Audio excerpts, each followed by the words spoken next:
itself speaks volumes about the direction in which we're heading. What it does is, you build a dam, and the quantum of water which is utilized is on just 1 TMC. Just 1 TMC of water is used to drop the water, to generate power during the peak hours, and to lift the water back into the reservoir during the non-peak hours using the solar and the wind power capacities. That's a simple concept. And at the end of it, you would have a 1650 megawatt of firm power. That's power that could be given 24 hours all through the day. And and then the most important aspect is it's economical, it's sustainable, it's feasible. To generate the power from solar and wind, and then during the non-peak hours using this power to pump the water back. As simple a concept as this. What Andhra Pradesh has is, it's got a capacity to build these pump storage capacities to the extent of 33,000 megawatt. We're just talking about 1650 megawatt of pump storage that I had just laid the foundation stone a couple of days before I had come here. And now we're talking about a potential in Andhra Pradesh, which is 33,000 megawatt available for the whole of the globe to come over and probably participate. This is the concept. And just imagine what things can be done. You're not only, the conventional industry can convert into green industry. And just not that alone. You can talk about using this power to create hydrogen, to create ammonia, NH3, hydrogen, desalinate, get to the coast, desalinate the water, electrolysis, and from water you generate hydrogen. All this in the days to come, in the years to come, would become a reality. And Andhra Pradesh is there, right there, welcoming you to become part of this grand endeavor. I think I'll just pass on the mic for the panelists to take over, and probably they would throw more light, better light, hopefully.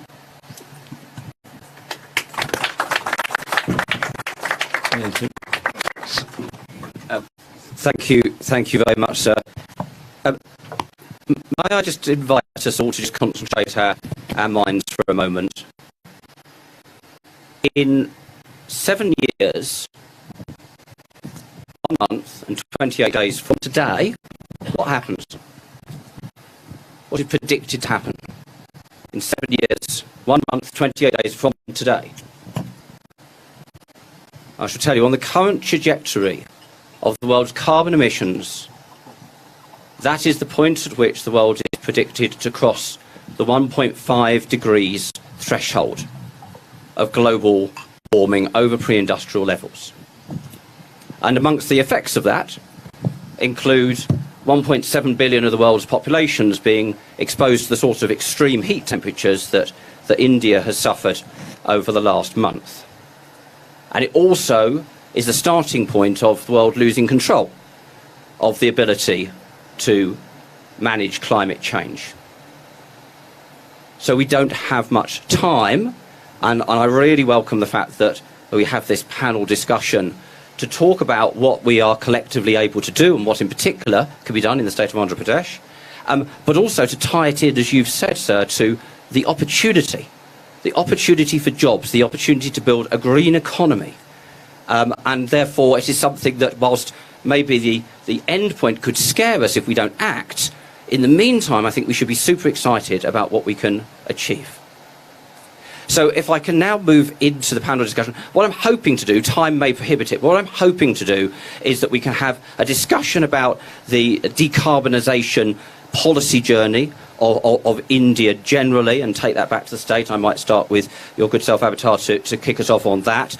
I want to get in specifically into the topic of green hydrogen, where I know a number of the members of the panel have something to contribute as one of the leading technology opportunities in the space.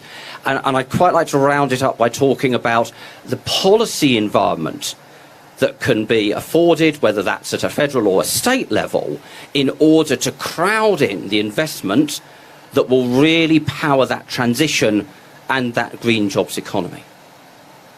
So that's the plan. We'll see if we stick to it, and if there's any time at all, we'll come to some questions in the audience too. So Avatar, if I may start with you, Avatar.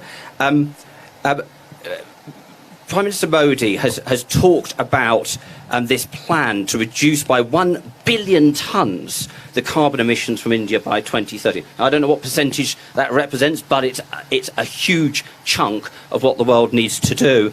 And can you just paint for us a picture, if you may, about the sort of the totality of India's commitment to decarbonisation and the key levers that the Indian government is trying to pull to accelerate that journey? So, India is not responsible for the carbonization in the world. India's per capita consumption has been extremely low. But India will have to be the only country in the world, and probably the first country in the world, to industrialize without carbonization. Our perspective is that this is not a challenge. This is a massive opportunity. And the challenge is that India is producing renewables at about 2.7 cents per kilowatt hour. That is about roughly 1 rupee 99 paisa per kilowatt hour.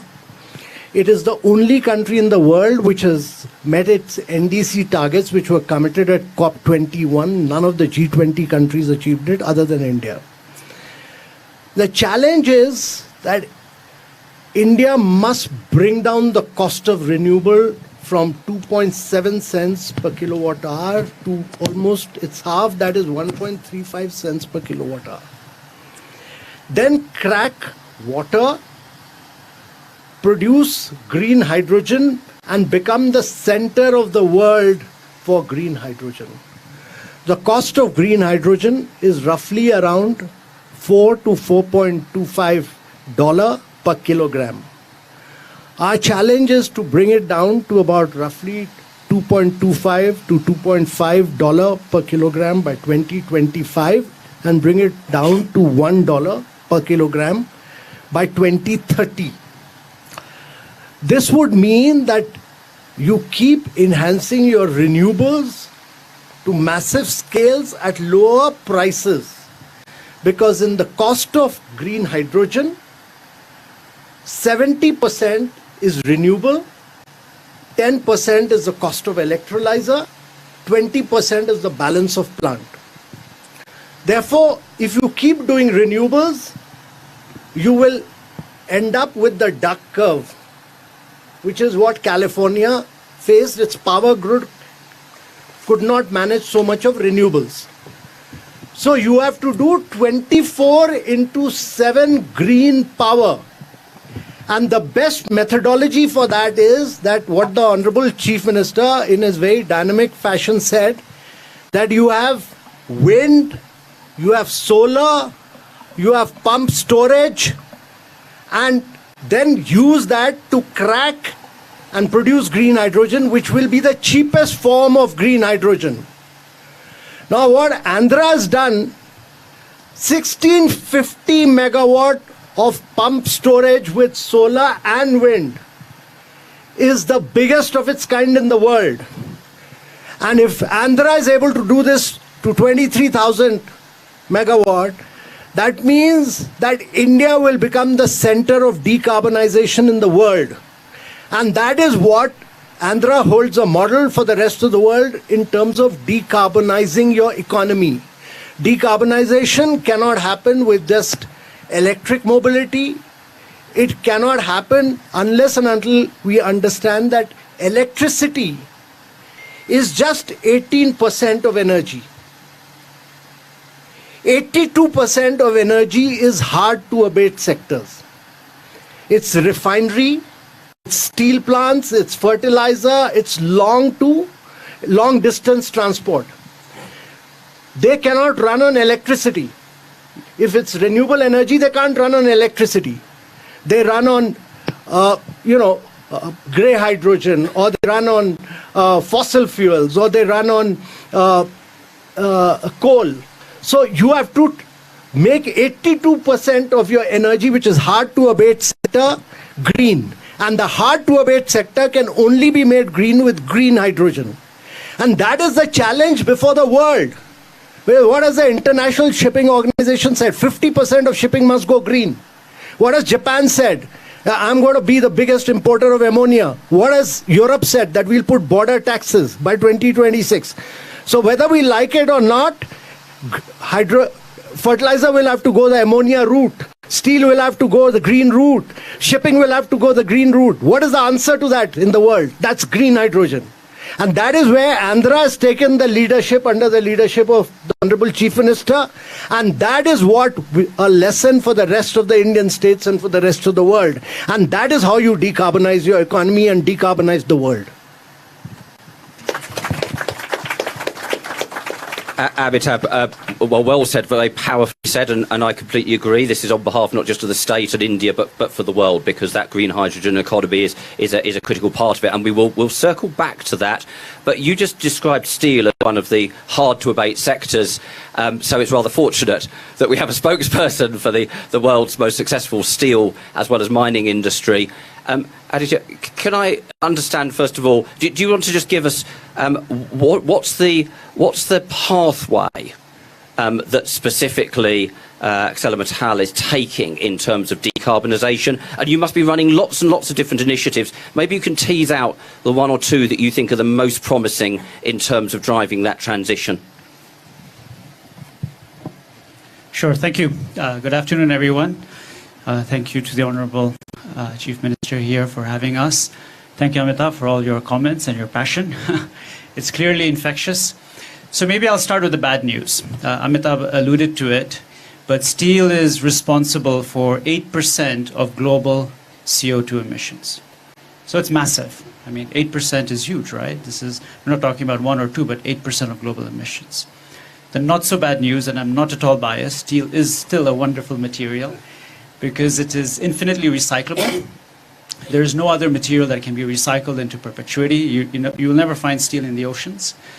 And steel, in spite of being responsible for 8% of global emissions, has on a per ton basis the lowest carbon footprint, because it requires actually, relative to aluminium or carbon fiber or anything you'd come up with, much lower energy to make steel. And so that's why I said it's a wonderful material. And so 8%, why? If it's low carbon, it's just because so much of steel is used. So much of steel is used in anything you see, whether it's your car or this building or your washing machine or even your champagne bottle, the cork is made from wire of steel. The good news is that steel has a way to decarbonize, and we can make green steel. And at ArcelorMittal, we're selling green steel as of today. We're selling about 60,000 tons of green steel in Europe. In the next 2 years, we'll hit 600,000 tons of green steel. And how do we do it? Well, fundamentally, you change your coal-based process, because steel originally was made from coal. And as we have heard today, you substitute gas. So you can start with natural gas, which dramatically reduces your carbon emissions. And when hydrogen is affordable and available, you bring in hydrogen. So that's fundamentally how the process will evolve. So the good news is that we can actually still make the same quality of steel, maybe depending on if we get hydrogen at $1.50, at the same cost, green steel using hydrogen instead of coal. So it's a huge opportunity, right? It's a huge opportunity for providers of renewable power to make the hydrogen electrolyzers, a huge opportunity for the global steel industry to actually decarbonize. At ArcelorMittal, we plan to lead the way, primarily because we have a global footprint. We are very keen on R&D. We spend about $300 million a year on R&D. So we have $3 billion of IP in the last 10 years sitting in our business, which we can deploy to improve process and product. Over the next 10 years, we plan to reduce our global carbon emissions by 25% through an investment of $10 billion. And primarily, it's utilizing all of these things that we have spoken about, i.e. renewable power, funding electric furnaces, setting up DRI facilities, which first use natural gas and then hydrogen. So we have plans in different parts of the world to achieve this. Coming to Andhra. So we have made a significant investment in Andhra Pradesh.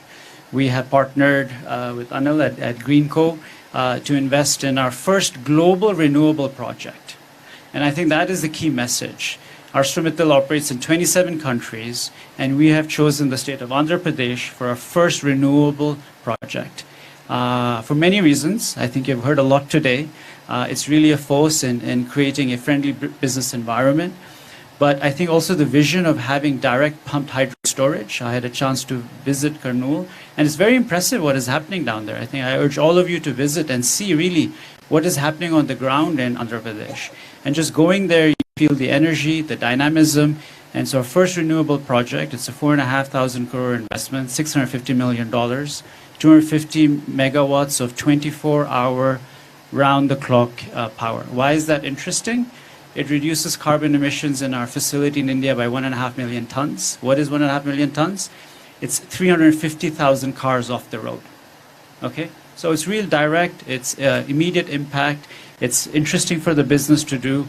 We plan to double it. I'm very excited by my meeting this afternoon and on just seeing the progress that we have made. We plan to double that investment. We'll probably finalize that decision in the next few months. And as we get more and more renewable power, 33,000 megawatts, we can move into hydrogen. Because if the power is low cost, the hydrogen becomes low cost, it's cost effective for the steel industry to utilize. And the demand is significant. So I think we're all off to a good start. I think there are tremendous ingredients available in Andhra, the whole ecosystem in India, and we can really lead the way in terms of decarbonizing not only the Indian steel business, but also use some of that knowledge, maybe export some of the hydrogen to other parts of the world. Aditya, thank you very, very much indeed. This takes us logically to you, because the story we've just heard is that renewable energy is the underpinning of so much else. We need renewable energy for the direct drawing of electricity in order to be able to transition away from coal and gas power stations, but we also need it to be able to convert to hydrogen, which then becomes a storage mechanism, which is critically important to be able to overcome intermittency in renewable assets. And then we need it, for example, to create ammonia, which then drives the fertilizer industry, which goes into agriculture and shipping and so on. So it's all underpinned by the very thing that Greenco is investing in. So tell us what you are going to do to help save the world. Thanks, Richard, and good afternoon, everyone, ladies and gentlemen. I would say we are a little over a decade-old company as a Greenco. We had a very modest start. From the day one onwards, we have always been trying to develop renewables with the grid parity. And we always came up with some innovative thought process. How do we make the energy available at the right pricing, right location, and how do we move this green electron? To start with, initially says we had a small hydros which we built in a cascading manner, which made the whole hydro energy available much cheaper at the time competing with the thermals. And later we developed a large-scale wind farms and brought down the actually in GEs and Gameshas to do them the localization, and created in long-distance transmission lines to unlock the medium wind speed sites, and made sure that we gave a long-term agreements to the GEs and Gameshas and made them to manufacture in India and bring them to the lower costs. Later stage, we developed a hybrid wind and solar sites to unlock the better value creation and brought down the price of the hybrid renewables sub 4 rupee levels and 3 rupee levels down the line. Understand the whole energy available at such a low cost. How do we make them available round the clock and make them to be in journeying towards peak hour management? That's when we were able to unlock this hydro pump storages And thanks to the Government of India and Government of Andhra Pradesh under the leadership of Honorable Chief Minister, we were able to successfully unlock the whole challenges we had to start developing the whole project. So that's where. Thanks a lot. And thank you very much indeed. So Florence, Dassault Systems is a leading software business, and a huge amount of your design and manufacturing software goes into the sorts of industries that we're talking about here. How do you see this from your perspective? I also know you're very active in the States. Definitely, and thank you very much, Mr. Chief Minister, for inviting me to this panel. What do we do at Dassault Systèmes? We are basically a software company that is doing virtual twin. And why are virtual twin interesting for sustainability? Because if you have the virtual twin of a product, be it a car, be it a plane, be it a bridge, then you can design everything for sustainability. You can test in the virtual world different materials, different processes, and you can choose the most sustainable to implement the most sustainable option. In the beginning of last year, we released a study with Accenture that shows that if we apply virtual twin to 5 use cases in car, high-tech, pharmaceutical industry, consumer good, and transportation, then we could save 7.5 gigaton of CO2 by 2030, which is the equivalent of 1 year of emission of the transportation industry. So it's big. And why is it big? Because basically 80% of the impact of a product is decided at the design phase. So if you optimize at the design phase for sustainability, you can totally change the game. So that's what we are doing with our Indian partners in India, and we are very lucky to be working in Andhra Pradesh, and it's very efficient. We've seen amazing projects here on electric vehicles, two wheels or 4 wheels electric vehicle, but also example in consumer good, in packaging companies, and we think it's a massive disruption when it comes to make the world and the industry more sustainable. Thank you very much, Florence. So we actually have plenty of time. So I'd like to cycle back and come back to a few of the points that have been made in the opening comments, and we may well have some time for some questions. So if you have a burning question and you want to in a few minutes wave very, very clearly at me, we will try and bring you in. Aditya, I want to come back to something that you said. You referenced to the fact that obviously ArcelorMittal is operating across a number of different jurisdictions, and then you referenced specifically why the attractions of investing in the state of Andhra Pradesh. Just from your experience across different jurisdictions, what are the things that you're looking for in terms of policy support that makes the difference between somewhere being really attractive to invest in versus somewhere else that you might not prioritise in the same way? Sure. Richard, let me talk about the steel business, because the renewable business has different policy imperatives, right? For renewable, first of all, you need ease of business, you need land acquisition, and the most important is obviously good wind and good sun, right? Which Andhra has, all of those, ease of doing business, land availability, pump storage. For steel, it's a different it's different dynamics. For the steel industry, I think the most important is to have a level playing field.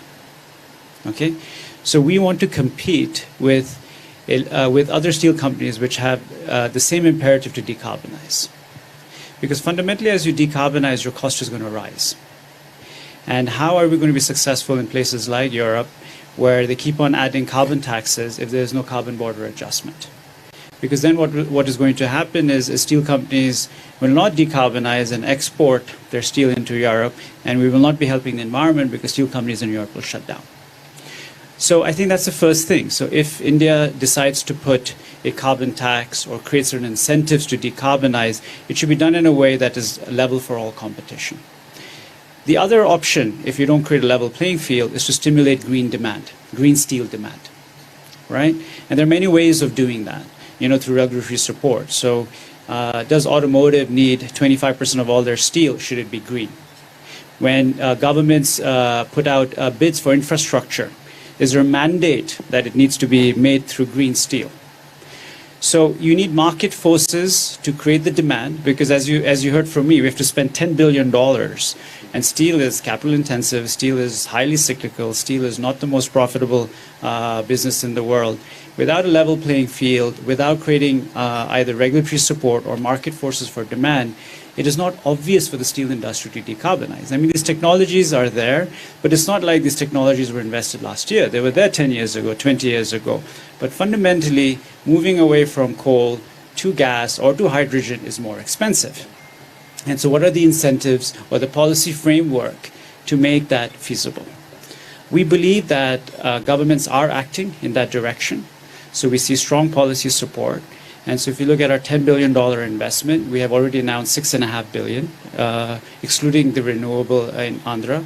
And that's really in Spain, in France, in Belgium, in Germany as well, and in Canada. We are very impressed with what the Canadian government is doing. And so those are the first 4 jurisdictions in which we have started our decarbonizing journey. That's super, thank you very much. And I spend a huge amount of my time in the company of infrastructure investors, and indeed in a conversation only last week, which was specifically around the hydrogen economy.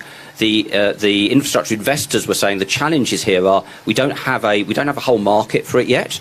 So it's isolated investments in different companies and countries, and they're worried about the technology risk still. So the sorts of underpinnings that you're talking about, I think, are really critical. Amitabh, if I can come back to you, I mean, you've had a distinguished career in the Indian civil service. You probably know better than almost anybody how to incentivise things in an economy. What's your reflection on what are those real levers that are going to accelerate and support the sorts of investments that Aditya's talking about? So my belief is that companies which do not go digital, which do not go green, will find it very difficult to survive beyond 2026. And actually, if you look at the trend in the last 2-3 years, only companies which have gone digital and gone green, they have attracted valuation, they have attracted investments. So if you don't want to go bust, then the only way is to go green and go digital. And actually, it's remarkable. I mean, I have known ArcelorMittal. I know Aditya's dad, who's one of the most dynamic entrepreneurs in the world. And his son is equally, he's even more progressive to think about green growth. And he laid out his vision for this. And I have known Anil for some time recently. He's like a cowboy in the world of energy. He's a disruptor. He's a disruptor, and he's actually, he's the kind of disruption he's bringing in the kind of size and scale he's bringing in is unparalleled. And it's all being done under a very dynamic chief minister. And the chief minister is providing that vision of doing this, of solar, wind, pump storage, all in the state of Andhra Pradesh. Because Andhra is one state which has the ability to do renewables, it has the ability to do wind, it has the ability to do pump storage, which no other state has. So you can be the center of the world today. And what the government of India is doing is to create the right policy framework. It's come out with a policy framework where it's laid down the same policy incentives for green hydrogen as it has for renewable, that when you transmit power, there'll be no wheeling charges, etc. A whole range of policy measures have been announced. The hydrogen mission is being announced, and we are very clear that by bringing in size and scale, we'll bring down the cost of green hydrogen. This is an opportunity, not merely for Andhra, it's an opportunity for India. Quite often, we do small things and we don't do, the transition phase is very time-taking. And therefore, we lose this opportunity to be a global champion. It's important to understand that India is climatically blessed and Andhra is climatically blessed. And because it is blessed, the competition for that, there's no competition even from China as climatic conditions are concerned. China is not your competitor. The size and scale is only India. The only other competition in climatic condition comes from Middle East. Now, Middle East is already flushed with oil and gas, and therefore India has the climatic condition. It is blessed. It has the wind power. It has a renewable power. It is possible for it to make itself the least cost producer by doing size and scale. That is important. Bring in size and scale. Once you've done that, and that is what this partnership is all about. To do 1650 megawatt of, pump storage is actually a lesson for everybody else at Davos. What you're talking about here is a lesson for everybody else at the Congress Center. That this is about a new world of tomorrow. This is about new technology of tomorrow. This is about transforming the world of tomorrow. Here. It's not we don't have time for incremental. This has to be completely transformational change. And the handshake that you've described between companies that have the innovation and the drive, but backed up by the support of public policies, I think is hugely powerful. And I'm going to hand it back to you. You've been talking about green molecules. And I'm just, you might want to just tease that out for the audience, but also I know that you're investing in the largest possible collection of solar and wind and pump storage, and it will be backed up by just talk to us about that particular reason to again invest in the state of Andhra Pradesh. But what's the green molecule piece? Just to start with. Even backdrop, sir, while the whole India is well blessed with the climatic conditions for renewables, Andhra is especially blessed with an plateau terrain hilltops with an Eastern Ghats and having combination of two river basins, Krishna and Godavari river basin, and having well integrated irrigation systems that enables towards developing such a large scale pump storage systems around in Andhra. And integrating these, I keep saying that at Greenco, our focus is how do you want to treat your green electron, and how low cost and how do you make it more effective to making it moving from into the bulbs, into the wheels, into the chemicals. How do we make this green electron to move its journey is what we are trying to specialize ourselves and put our innovations in and around storage technologies, digitization, and bring AI towards and forecasting towards the right energy availabilities and matching with the grid demand systems. That was actually triggered us towards creating this hydrogen, green hydrogen through electrolyzer process. We partnered with one of the Belgium's a company called Jagan to develop a 2 gigawatt scale of an electrolyzer manufacturing to enable towards a large scale green transition. Yet our first project is going to be 1 million tons of ammonia production per annum, which we're hoping that by 2025 we're able to bring that industrial scale of ammonia production levels, along with supporting various other industries to make them green, but trying to bring in multi-million tons of ammonia per annum capacities to export to the world. Thank you. Florence, back to you finally before I open it up for any questions from the audience. I hope that we'll have at least one or two. We can't do this incrementally. We have to do it by system change, which you've spoken about, so we have to do it by giant leaps, if you like. Are there any particular examples that you can see in the world of technology and software which you think really have that power to drive that level of change? Yes, definitely. And thank you very much for the question. And I agree with you, sir. If you want to go green, you have to go digital. And that's what we are doing at the Dassault system. So basically we think, as I said, that virtual twin are a very, very powerful tool in order to make companies and businesses digital. For example, we partnered with a company called Metsaboard. What are they doing, Metsaboard? They are going packaging. And thanks to the virtual twin of their packaging, they were able to become carbon neutral just by optimizing their packaging from the design phase to the sustainable phase to the sustainable supply chain. So that's very powerful. And it's also very powerful in other industry like construction. You perhaps know that construction industry and buildings, they represent 30% of the emission of the electricity. So if you optimize the virtual twin of your building, then you can take giant leaps when it comes to the sustainability of your building, and you can save up to 70% of the energy consumption of the buildings.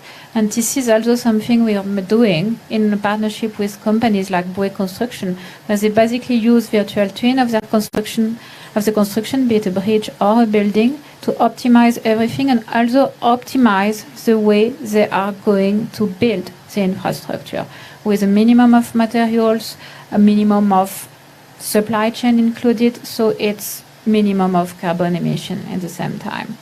And I also think that virtual twin can be super powerful when it comes to include renewable in a territory.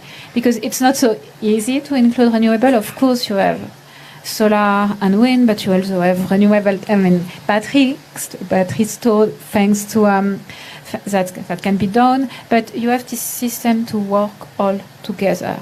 And we are doing with some very important energy provider virtual twin of the system of a territory in order to make sure that with the increase of charging station, with the increase of electricity need in the territory, plus the increase of renewable, you still always have the electricity at the right time for every stakeholders at the territory. And if you do that at the scale of the virtual twin of your territory, you can run thousands of scenarios to make sure that it's always working. So I think these are giant steps when it comes to optimize everything and making a territory more sustainable. Florence, thank you very much indeed. We do have time for a question. Has anybody got a burning question they'd like to ask this part? You, sir, right at the back. And if you can keep it really succinct in terms of your question, that would be super helpful. Thank you very much, Richard. Firstly, may I congratulate GreenCo for an innovative project that you came up with. And thank you, CM, sir, for coming up and encouraging this thing to decarbonize in the state. I'm Aryan Uday, a councillor of Kensington and Chelsea, London. Mr. Mittal, you're one of my constituents, so this is more related to me. I know I was born in Andhra Pradesh.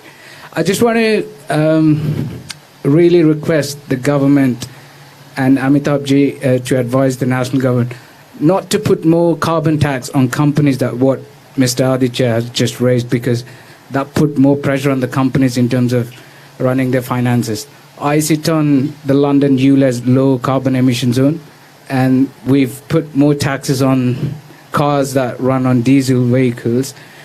Nothing much we have achieved, but rather than giving more incentives to companies that could operate and come up with innovative ideas so that gradually they would transition to a decarbonized economy and help more companies produce decarbonized products. So I would request the Chief Minister of Andhra Pradesh to please consider that, and also Amitabh Ji to advise the Indian government on that. And thank you, Mr. Mittal, for your thing. And GreenCo, Anil sir, thanks for such a great, amazing project. I'm sure this would showcase the entire world to come to Andhra Pradesh. Thank you very much. Thank you very much. And I think there was another hand that went up. Could this gentleman here, please? Thank you. Hi, this is Chandrasekhar. Just a quick question. It's really appreciable that you guys are doing this. One of the key things, I'm a part of the UK Telangana Chamber of Commerce, and we come across all this continuously. We've been conducting some similar sessions on that, and we've been asked same thing, that there is a bits and bobs everywhere happening in the world regarding the green revolution or carbon footprint, lowering the carbon footprint and everything. But the biggest problem we are seeing, or everybody's concern, is that, for example, they're producing the electricity or they're doing the batteries and everything, but the byproducts which is happening, for example, on the electric vehicles, the battery which is expired after 5-6 years, it is actually neutralizing the carbon footprint which they saved it. So, for example, similar thing with the energy things. Once they produce the energy, the downstream, which is the byproducts of the energy supplied to the household or the factories and everything, I think that will, don't you think that will neutralize the carbon footprint which you saved? And what is the sort of, as a national level government or a state level government, Honorable Chief Minister, so do you have any sort of a global policy in your state, or do you have any recommendations throughout the India where, as Richard said, that it cannot be done on the bits and balls, it has to be done as something like a COVID, which is a game changer for the whole thing. So is there anything, or anybody from the panel, do you have any suggestions that XYZ need to be done in order to actually make really sense carbon footprint or reducing these things? Anybody that will be really appreciable? Thank you. Thank you. Whether we can do justice to that in the time available, I'm not entirely sure, though I do think there's something really important about the data that gives the transparency that runs right the way through the supply chain that allows you to really get underneath the question you've just asked about, whether some of the effects offset to some degree. But on this particular thing, let me answer. The Greenco, along with the Center of CMET, Government of India and Government of Telangana, we set up a new center for circular economy. We are developing a center where we could able to recycle the batteries and solar panels, and this should have been established in Hyderabad. And this has been well established. We should visit it. There's a lot of new things which have been getting done there. And So what I mean to say is, this is in everybody, but what happens with other sectors? For example, you're producing electricity, which is an amazing job, but the downstream, don't you think that we have to do it in pretty much the sectors which is consuming the products? I will explain details. Very quickly, and then I'd like to bring Amitabh in on the I first wanted question. to say, as you said, with the data, with the virtual twin of your battery, you can already plan for the circularity of your battery, the second life, the third life, the fourth life. And we're having more and more projects on batteries, just on that, on battery, but also on electric vehicle, where you want to recycle everything and circularize everything. Thank you. Amitabh, that first question, how much do you see this about change driven by incentives? How much is there going to be nonetheless a need for a regulatory push that might involve, for example, higher carbon taxes? Where do you see that balance? So first of all, I'm a strong believer that these long-term goals of 2050, etc., are ploys by the Western countries to shift the goalpost on an annual basis. They have never achieved their short-term goals. And you can look at the history from COP1 to COP27. None of the Western countries have ever achieved their goal which they have committed to. And I can assure you right now that they'll not achieve the goal that they committed for 2050 either. Because achieving that goal really means what the Prime Minister said, changing lifestyles. It's about lifestyle for environment, he calls it. And that is individual behaviors have to change. Individual behavior means that your lifestyle of consumerism has to change. You go to New York, you will find nobody sitting in a building all night, the lights are on. Whole night the lights are on, water taps on. So consumerism, unless you don't change that, climate change will not alter. So every individual has to change his lifestyle. That's number one, to my mind. And secondly, unless we don't build in a very strong circular economy framework, and that would really mean that we don't start mandating, but we start building circular economy from the point of design and R&D. At the point of design, that everything must be an input into some other thing or there has to be an extended producer's responsibility for that circular economy to succeed. Not as a mandate, because then you will tamper with ease of doing business, you will impact businesses. But the businesses themselves, as according to the design framework, and that has to be embedded in the design, has to be built in. And circular economy really is the answer to what he's saying. Thank you very much. Honourable Chief Minister, if we could come back to you for any closing thoughts before we pass some gifts to our panel members, that would be lovely. In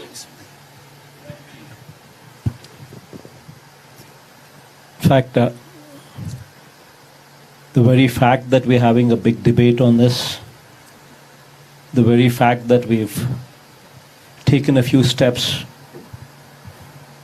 to address this issue, understanding and realizing that we need to address this issue and we need to decarbonize it, itself is a huge leap forward.